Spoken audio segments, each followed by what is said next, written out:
الحمد للہ وکفى وسلام علی عباده الذین اصطفى اما بعد اعوذ باللہ من الشیطان الرجیم بسم اللہ الرحمن الرحیم یا ایہا الذین آمنوا اجتنبوا کثیرا من الظن ان بعض الظن اسم ولا تجسسوا ولا یغتب بعضکم بعضا ایحب احدکم ان یأکل لحم اخیہ میتا فکرہتموہ۔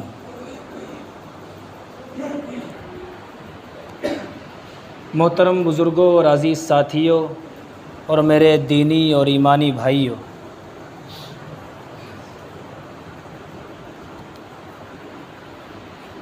کئی ہفتوں سے ہم کچھ ایسے گناہوں کا تذکرہ اور ان کی کراہت کو بیان کر رہے ہیں کہ جو یقیناً اپنے آپ میں ایک بہت بڑا وبال اور گناہ ہے، لیکن ہم ان کو گناہ نہیں سمجھتے۔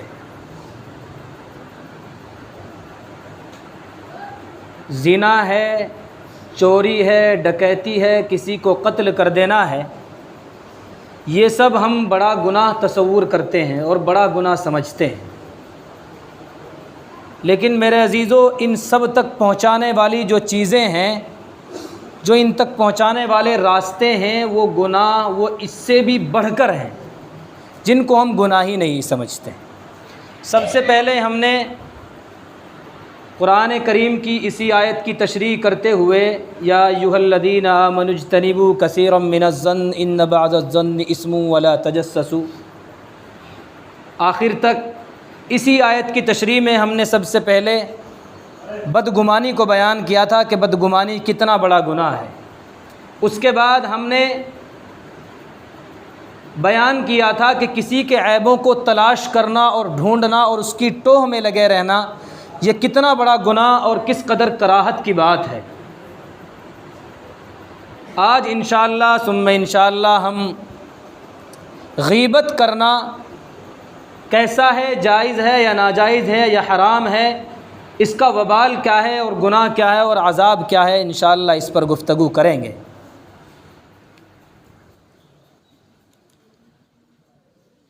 بدگمانی سے متعلق جو گفتگو ہوئی تھی،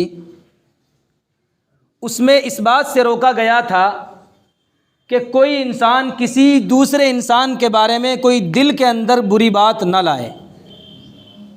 یہ ایک بڑا گناہ ہے۔ اللہ نے یہ 3 گناہ بیان کیے ہیں اس آیت کے اندر، اور تینوں کے تینوں ترتیب وار بیان کیے ہیں، جیسے انسان کا عمل ہوتا ہے اسی ترتیب سے اللہ نے بیان کیے ہیں۔ سب سے پہلے جب ہمارا کسی کے بارے میں گمان اور خیال غلط ہو جاتا ہے تو ہم اس کو اپنا دشمن تصور کرنے لگتے ہیں۔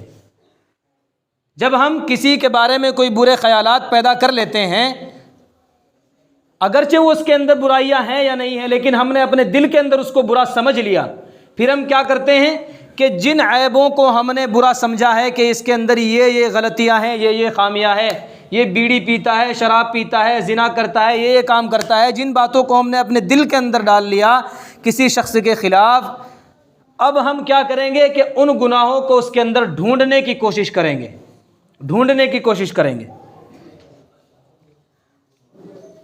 کہ یہ گناہ واقعی ہیں بھی یا نہیں اس کے اندر۔ اب ہم ان کو ڈھونڈیں گے، ٹٹوہ لیں گے اس کو، اس کی خلوت کی اور جلوت کی زندگی کے اندر، چاہے وہ اکیلے میں ہے یا چاہے وہ لوگوں کی بھیڑ بھاڑ میں، ہر وقت ہماری نظر اس کے کردار پر اور اس کے کریکٹر پر لگی رہے گی کہ اس کی نگاہیں کدھر اٹھتی ہیں، یہ چلتا کدھر ہے، جاتا کدھر ہے، بات کس سے کرتا ہے، کس کی مجلس میں بیٹھتا ہے۔ اب ہم اس کے گناہ کو تلاش کرنے کی اور ٹٹوہنے کی کوشش کریں گے۔ پھر اس کے بعد جب انسان کو وہ گناہ اس کے اندر مل جائے گا، پھر کیا کرے گا؟ پھر اس کی برائیاں جو ہے لوگوں کے سامنے کرتا پھرے گا، لوگوں کو اس کی برائیوں پر مطلع کرتا پھرے گا۔ تو اسی ترتیب سے چونکہ ہم گناہوں کے اندر مبتلا ہوتے ہیں، اسی ترتیب کو اللہ نے قرآن کے اندر بیان کیا ہے۔ سب سے پہلے کہا ہے کہ تم کسی کے بارے میں برا گمان مت کرو۔ پتہ نہیں کیا ہو گیا آج میری قوم کو، میری قوم کے لوگوں کو کیا ہو گیا آج کہ ہر چیز کے بارے میں منفی سوچ، بری سوچ، ہر چیز کے بارے میں بری سوچ، پتہ نہیں کیا ہوتا جا رہا ہے لوگوں کو۔ ایک واقعہ میں آپ کو عبرت کے لیے بیان کروں آپ کے سامنے کہ اگر آپ کچھ لوگوں کو دیکھو کہ وہ شرابی ہیں، کبابی ہیں، ہر وقت برے کاموں میں پڑے رہتے ہیں، رمضان کا موقع آیا اور رمضان کے موقع پر انہوں نے روزہ رکھا، اور روزہ رکھنے کے بعد افطار کے وقت جب افطار کا وقت آیا تو بجائے اس کے کہ وہ اچھی چیزوں کو استعمال کرتے افطار کے لیے، کیا کر رہے ہیں بھائی؟ شراب کی بوتلیں لیے بیٹھے ہیں کہ اذان ہو، امام صاحب اعلان کرے اور ہم شراب پی کر روزہ افطار کریں ہیں۔ اگر ہم وہاں سے گزریں گے تو کیا سوچیں گے بھائی؟ اگر ان کو ہم نے دیکھ لیا کیا سوچیں گے بھائی؟ یار بڑے برے لوگ ہیں، بڑے گندے لوگ ہیں کہ رمضان جیسے مقدس مہینے کے اندر بھی شراب پی رہے ہیں، اور شراب ہی نہیں پی رہے بلکہ روزہ افطار شراب سے کرنا چاہ رہے ہیں۔ کتنے برے لوگ ہیں، یہی سوچیں گے نا؟ ہیں بھائی، یہی سوچیں گے نا ہم لوگ، یا اس کے علاوہ کوئی اور بھی سوچ ہے ہمارے ذہن کے اندر؟ لیکن اگر آپ اسی کو اچھے انداز میں سوچیں اور اچھی سوچ میں لیں تو اگر آپ ان کو اچھے نظریے سے اور اچھا چشمہ لگا کر دیکھیں گے تو میرے عزیزو آپ ان کی تعریف کریں گے۔ جہاں آپ ان کے بارے میں غلط سوچ رہے ہیں، برا گمان کر رہے ہیں، وہیں آپ اگر اچھے نظریے سے سوچیں گے تو آپ ان کی اچھائیوں پر فدا ہو جائیں گے۔ وہ کیا اچھا نظریہ ہے کہ اگر آپ سوچیں کہ یہ شرابی اور کبابی اور جواری ہونے کے باوجود بھی انہوں نے رمضان کا روزہ رکھا ہے اور اب افطار کے ٹائم یہ شراب پی رہے ہیں، حالانکہ انہوں نے پورے دن شراب نہیں پی ہے، تو کتنا اچھا گمان جائے گا کہ یار سلام کرنے کو جی چاہتا ہے ایسے شرابیوں کو جو رمضان کے اندر روزہ بھی رکھتے ہوں۔ ایسے شرابیوں کو سلام کرنے کو جی چاہتا ہے کہ جو رمضان کے احترام میں روزہ رکھنا شروع کر دیں، اگرچہ وہ افطار کے وقت شراب پی رہے ہیں، لیکن یاد رکھو کہ انہوں نے اللہ کا ایک اہم فریضہ ادا کیا ہے، انہوں نے روزہ رکھا ہے۔ آپ چھوڑو ان کی برائیوں کو، آپ ان کی اچھائیاں دیکھو کہ انہوں نے روزہ بھی رکھا ہے۔ تو آج کیا ہو گیا میری قوم کو کہ ہر چیز کے بارے میں الٹا خیال، ہر چیز کے بارے میں۔ اگر کسی کے اندر 100 برائیاں ہیں اور ایک اچھائی ہے تو تب بھی آپ کو یہ حکم نہیں ہے اور یہ اجازت نہیں ہے کہ آپ اس کی اس برائی کو بیان کرو یا اس کے بارے میں غلط گمان کرو۔ اگر کسی کے اندر، لیکن آج ہمارا معاشرہ کیا ہے کہ اگر کسی کے اندر 100 اچھائیاں ہیں لیکن ایک برائی ہے، اسی برائی پر ہی نظر جائے گی، اچھائی کی طرف توجہ نہیں ہوگی۔ کس قدر برائی میرے معاشرے کے اندر آ گئی ہے، کس قدر برائی۔ اور پھر اگر کسی کو کہا جائے، سمجھایا جائے کہ بھائی کسی کے بارے میں برا خیال نہ کیا کرو،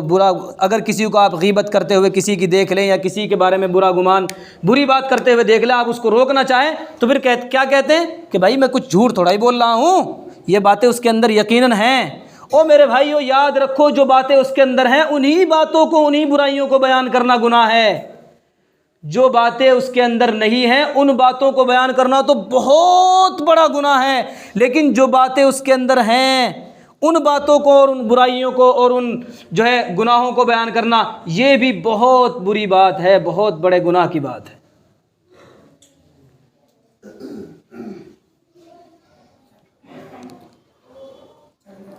تو اللہ کے نبی صلی اللہ علیہ وسلم کا ارشاد ہے کہ جو شخص کسی مسلمان بھائی کے عیب کو ظاہر کرے گا، کسی کے گناہوں کا تذکرہ لوگوں کے سامنے کرے گا، تو کل قیامت کے دن اللہ اس کے عیبوں کو بھی لوگوں کے سامنے بیان کرے گا۔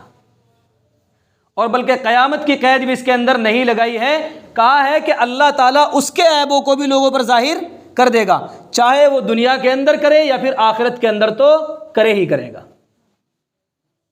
جب ساری دنیا جمع ہوگی، اول سے لے کر آخر تک تمام کے تمام لوگ موجود ہوں گے،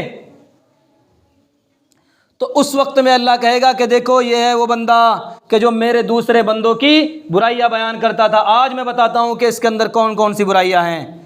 یہ کیا کیا کیا کرتا تھا دنیا کے اندر، کیا کیا عیب اس نے ظاہر کیے ہیں۔ تو بتاؤ اس دن ہماری پردہ پوشی کون کرے گا بھائی؟ جب اللہ ہمارے عیبوں کو گنوانا شروع کرے گا تو اس دن ہے کوئی ہمیں بچانے والا جو ہماری پردہ پوشی کر لے؟ نہیں ہے میرے بھائیو۔ تو اس لیے اس زبان کو ہمیشہ قابو میں رکھے، ہمیشہ۔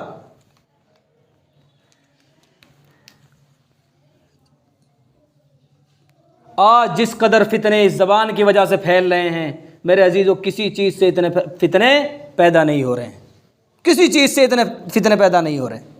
آج گھروں کے اندر اگر لڑائیاں ہیں تو اس زبان کی وجہ سے، چونکہ پڑوسن آئی گھر والی کے پاس کہ اچھا تیرا میاں تو کل وہاں بیٹھا تھا اس کے پاس، ذرا سی ادھر کی ادھر لگائی اور گھروں کے اندر دراڑیں پیدا ہو گئی، خاندان کے خاندان اجڑ گئے، نسلیں کی نسلیں تباہ ہو کر رہ گئی، طلاقوں کی نوبت آ رہی ہے صرف اس بدگمانی اور غیبت کی وجہ سے، غیبت کی وجہ سے۔ جو ہمارے خاندانوں کے اندر بہویں پہلے آ جاتی ہیں تو وہ بعد میں آنے والیوں کو پھر ایسے ایسے تبصرے سناتی ہیں کہ آج یہ تیرے سامنے شریف بننا ہے تیرا شوہر، کل تو یہ پھولا لڑکی کے ساتھ بات کیا کرتا تھا، پرسوں تو اس کی وہاں تعلقات تھے، اب تک تو اس نے اس سے آنکھ مٹکے کیے ہیں۔ او میرے بھائیو، کیا مل رہا ہے ان چیزوں سے، کیا مل رہا ہے ان چیزوں سے؟ صرف اس سے گھر بار اجڑ رہے ہیں، خاندان کے خاندان تباہ ہو رہے ہیں، اس کے علاوہ کوئی اور کام، کوئی فائدے کا کام اس سے نہیں ہو رہا ہے، کوئی فائدے کا کام نہیں ہو رہا۔ اور پھر ہم اپنے بارے میں تو کیا چاہتے ہیں کہ بھائی ہمارے عیبوں کو چھپایا جائے، ہمارے عیبوں کو، اگر کوئی ہماری کوئی غلطی دیکھ لے تو ہم اس کو چھپائیں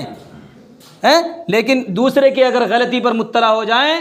تو فوراً اس کو بیان کرنا شروع کر دیں گے۔ اور میرے عزیزو یاد رکھو کہ جس درجے کی غیبت ہوگی گناہ بھی اسی درجے کا ہوگا۔ اگر آپ نے کسی عزت دار آدمی کی عزت کو اچھالا ہے، اس کی غیبت کی ہے، اس کی برائیاں لوگوں کے اندر بیان کی ہیں، تو یاد رکھو گناہ بھی اتنا ہی بڑا ہے۔ اور اگر آپ نے کسی ایسے شخص کی عزت کو اچھالا ہے کہ جس کی یقیناً معاشرے میں کوئی پہلے سے عزت ہے ہی نہیں، تو یقیناً گناہ بھی اسی چھوٹے درجے کا ہوگا۔ لیکن آج ہم کیا کرتے ہیں کہ اگر کوئی گاؤں کا پردھان ہے، کوئی محلے کا چودھری ہے، مسجد کا امام صاحب ہے، تو اگر اس کی ذرا سی غلطی دیکھ لی کہ امام صاحب نے آج تو دونوں ہاتھ سے پلہ یوں نیچے کر دیا، تو بس وہاں چوراہے پر جا کر کھڑے ہو جائیں گے، ارے امام صاحب نماز ہی کہاں ہو رہی اس کی۔ مطلب جتنا عزت دار آدمی ہوگا اس کی عزت کو اتنا ہی پامال کرنے کی کوشش کی جائے گی، اتنا ہی پامال کرنے کی کوشش کی جائے گی۔ تو یاد رکھو جتنے بڑے شخص کے اوپر ہم غیبت کے ذریعے حملہ کریں گے اتنا ہی بڑا ہمیں گناہ ہوگا، اتنا ہی بڑا گناہ ہوگا۔ ہم اپنے آپ کو تو کیا چاہتے ہیں کہ ہمارے عیبوں کو چھپایا جائے اور دوسرے کے عیبوں کو ظاہر کر دیا جائے، مطلب اپنے لیے فیصلہ کچھ اور ہے اور دوسروں کے لیے فیصلہ کچھ اور ہے۔ وہ تھا نا وہ ایک واقعہ کہ ایک گھر کے اندر سے ایک لڑکی کی شادی ہوئی، لڑکی رخصت ہو کے اپنے سسرال چلی گئی، اور بیٹے کی شادی ہوئی تو اس کی گھر والی اس کے گھر آ گئی رخصت ہو کر اپنے گھر سے۔ تو جو لڑکے کی ماں تھی اس سے کسی نے پوچھا کہ وہ آپ کی لڑکی کی شادی ہوئی تھی ٹھیک ٹھاک رہ رہی ہے؟ کہ ہاں ماشاءاللہ بہت اچھی رہ رہی ہے، اس کا خاوند اتنا اچھا ہے، کبھی اس کو کچھ نہیں کہتا، کبھی برائی نہیں کبھی اس کو مارتا نہیں ہے، کبھی ڈانٹتا نہیں ہے، چاہے صبح کو 12 بجے تک سوتی رہے، کبھی ایسا نہیں کہتا کہ تو نے چائے کیوں نہیں بنائی، ناشتہ کیوں نہیں بنایا، جو چاہے کام کرے یا نہ کرے، بہت اچھا، بہت اچھی رہ رہی ہے ہماری بیٹی۔ لیکن اگر اسی ساس سے پوچھا جائے کہ تیری بہو کیسی رہ رہی ہے، کہ کم بخت صبح 12 بجے تک سوتی رہتی ہے پڑی ہوئی، اور میرا لڑکا وہ تو جورو کا غلام بن چکا ہے۔ مطلب اپنے لیے فیصلے کچھ اور ہیں اور دوسرے کے لیے فیصلے کچھ اور ہیں۔ اپنی بیٹی کو یہ چاہتے ہیں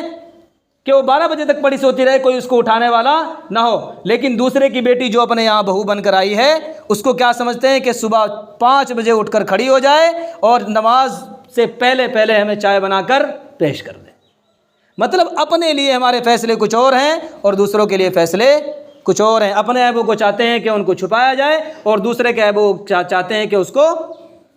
کھلے عام ظاہر کر دیا جائے۔ لیکن ہاں کچھ جگہوں پر جو ہے وہ غیبت کرنے کی اجازت بھی ہے۔ اگر کوئی ایسا آدمی ہے کہ جس کو پتہ ہے کہ میں یہ گناہ کر رہا ہوں اور لوگوں کو اس کے بارے میں پتہ ہے، مطلب کھلم کھلا کوئی گناہ کرنے والا ہے، کھلم کھلا کوئی جو ہے شراب پینے والا ہے، جوا کھیلنے والا ہے، وہ کسی سے چھپ کر کوئی کام نہیں کرتا، تو پھر ایسے شخص کی برائی کرنے میں کوئی حرج نہیں ہے، تاکہ لوگ اس سے بچ کر رہیں کہ بھائی یہ آدمی 1 نمبر نہیں ہے بلکہ 2 نمبر ہے، اس سے بچ کر رہا جائے۔ ایسے آدمی کی برائی کر سکتے ہیں، لیکن جو جتنا عزت دار ہو، جتنا زیادہ شریف ہو، اس کی برائیوں کو اتنا ہی زیادہ، اس کی برائیوں کو بیان کرنا اتنا ہی زیادہ گناہ ہے جتنا کہ وہ عزت دار ہے۔ تو ہمیں اللہ سے جو ہے دعا کرتے رہنا چاہیے کہ اللہ جو ہے ہمیں ایسے گناہوں سے بچائے رکھے، چونکہ آج یہ ایسے گناہ ہیں کہ جن کو ہم گناہ سمجھتے ہی نہیں ہیں۔ اگر ہم کسی چیز کو برائی سمجھ رہے ہیں تو ایک نہ ایک دن ہمیں توفیق ہو جائے گی کہ ہم اس برائی کو چھوڑ دیں اور توبہ کر لیں. لیکن جس برائی کو ہم برائی ہی نہ سمجھیں تو یاد رکھو کبھی اس برائی سے توبہ کی توفیق نہیں ملتی. اس لیے ہمیں اس کو برائی سمجھتے رہنا چاہیے اور اس گناہ سے ہمیں بچنے کی کوشش بھی کرنی چاہیے اور اللہ سے جو ہے ہمیشہ توبہ استغفار کرتے رہنا چاہیے اور یہ دعا کرتے رہنا چاہیے کہ اللہ جو اب سے پہلے ہم سے گناہ ہو چکے ہیں، جو اب سے پہلے ہم نے غیبتیں کی ہیں، چغلیاں کی ہیں، جو ادھر کی ادھر لگائی ہیں، اللہ اس کو تو معاف کر دے، لیکن آگے سے ہم انشاءاللہ ایسا